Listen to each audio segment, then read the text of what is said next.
What's up, everybody? Jared Sandler here with you for today's spring training update. All right, let's start with the game. The Rangers fall to the Angels 6-2. Odor made his first appearance at third base. Ronald Guzman in left field. Guzzi came to the organization and said, hey, you guys acquired Nate Lowe. I understand that first base isn't a lock. Hey, can I maybe play elsewhere? That's really honorable of Guzzi to do that, especially because he's basically been this team's first baseman for the last few years. I don't know if the outfield is a good fit for his skill set. He's not quick. He's not fast. He does have a great arm. Didn't really get to see a whole lot out of him today in left field.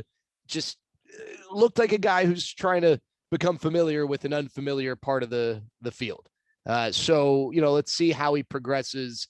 Can't make any judgments based off of one game. Didn't get to see him run around enough to really form a true opinion. With Odor, the organization came to him and said, hey, we want you to consider third. He was open to it. And then the organization was planning on letting him get more reps in workouts before putting him in at third in a game. He actually went to Chris Woodward and said, hey, Woody, I'd like to play third.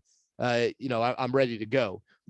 Again, tough to make any sort of a judgment. I think third base looks a little more comfortable for Rugi than left field for Guzzi for obvious reasons. Rugi has the arm to play third. The instincts, the movements, the reactions, we'll have to wait and see. There was a ball that actually dropped in foul territory between those two. Different angles for both of those guys to read balls and to pursue balls. So not really a big surprise there.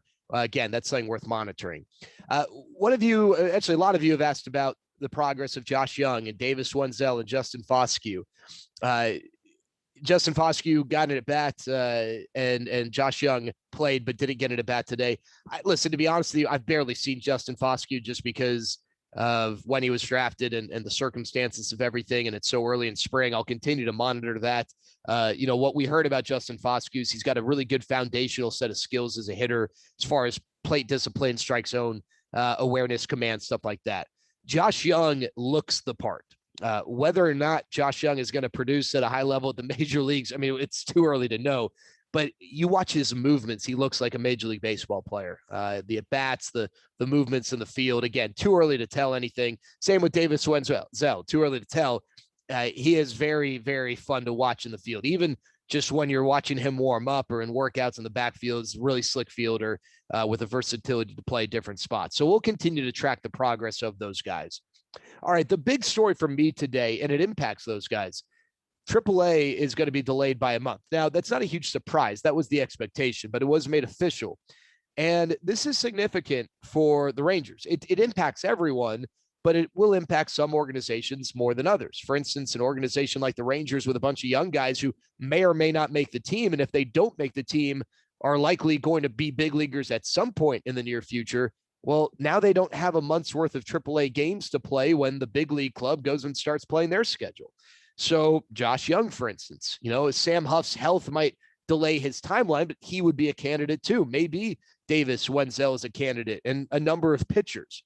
The Rangers are going to have a number of pitchers who don't make the big league roster on opening day, who will be big leaguers maybe at various times throughout the year.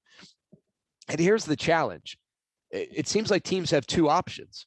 They've got the alternate site, which obviously people became familiar with last year. It's basically there's going to be a limit on the amount of people who can be a part of it. So you can't really replicate games. You can kind of have controlled scrimmages, I guess, or you can keep players in Arizona a part of minor league camp and have them participate in games in minor league camp. The advantage of the Arizona model is that they're playing actual games. Granted, they're exhibitions, but, it's perhaps competition against another uniform, and that's probably what would better prepare them. The downside is that if they were to then go play for the Rangers at the big league level, they would have to go through intake testing and would not be available right away. It might take 3-4 days. If they're at the alternate site, they can be ready right away, but they're also not really staying fresh with actual game action like they normally would if the AAA season had started as initially scheduled. So how's it going to impact Josh Young's timeline? Let's just use him as an example.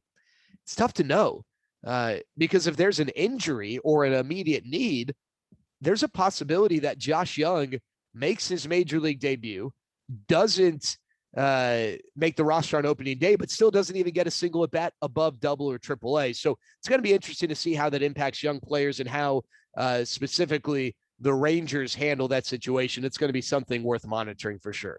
That's our spring training update for today. I'll talk to you tomorrow.